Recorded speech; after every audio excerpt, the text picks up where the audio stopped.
അങ്ങനെ ദുരിതങ്ങളെയൊക്കെ പടിയിറക്കി വിട്ടു കേരള ജനത. ഇത്ര നാളും കേരളത്തിലെ ജനങ്ങളെ തോൽപ്പിച്ചുകൊണ്ടിരിക്കുകയായിരുന്നു. ഇപ്പോൾ അവർ തോൽപ്പിച്ചു ജനവിധിയിലൂടെ. പെട്ടെന്ന് എനിക്ക് ഇന്ത്യൻ സിനിമയിലെ പാട്ടാണ് ഓർമ്മ വന്നത്. കപ്പലേറിപ്പോയച്ച് ശുദ്ധമാനം ഊരാച്ച്. ഇവിടെ പിന്നെ ആളുകളല്ല കപ്പലേറിപ്പോയത്, അവരുടെ മാനമാണെന്ന് ഓർക്കണം. കേരളത്തിലെ കിം ജോങ് ഉന്നിനെയാണ് പടിയിറക്കി വിട്ടത് കേരള ജനത. എന്തൊക്കെ ഡയലോഗുകളായിരുന്നു അല്ലേ. അങ്ങോട്ട് മാറി നിൽക്ക്, കടക്ക് പുറത്ത്, വീട്ടിൽ പോയി പറഞ്ഞാൽ മതി, നീ ഇപ്പം ഇതെല്ലാം സ്വയമായിട്ട് അനുഭവിക്കണമല്ലോ വീട്ടിലിരുന്നുകൊണ്ട്.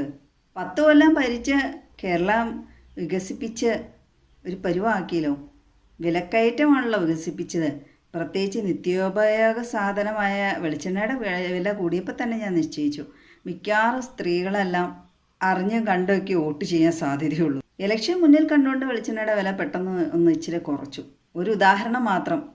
എന്തെല്ലാം ദുരന്തങ്ങളാണ് കേരളത്തിൽ നടന്നതല്ലേ 10 വർഷം കൊണ്ട്. ചില സ്ഥലത്തൊക്കെ സിനിമാ താരങ്ങളെയൊക്കെ നിർത്തി സ്ഥാനാർത്ഥികളായിട്ട്.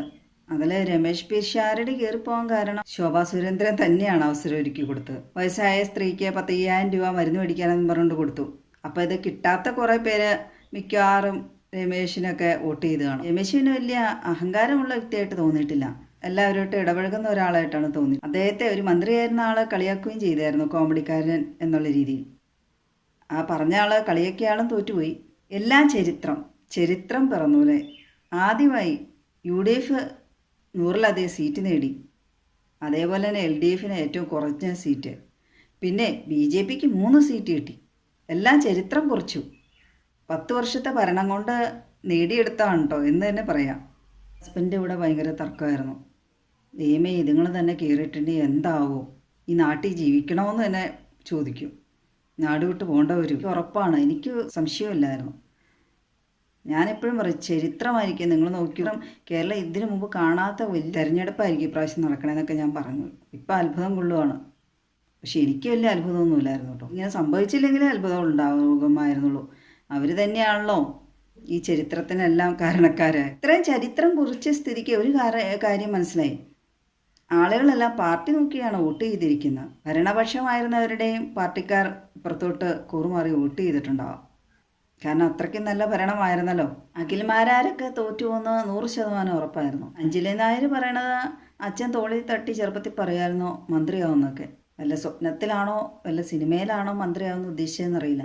തിരുവനന്തപുരത്ത് ഗണേഷ് കുമാർ തോറ്റതുകൊണ്ട് പൊങ്കാലയിട്ട് ആൾക്കാരെ ആഘോഷിച്ചു.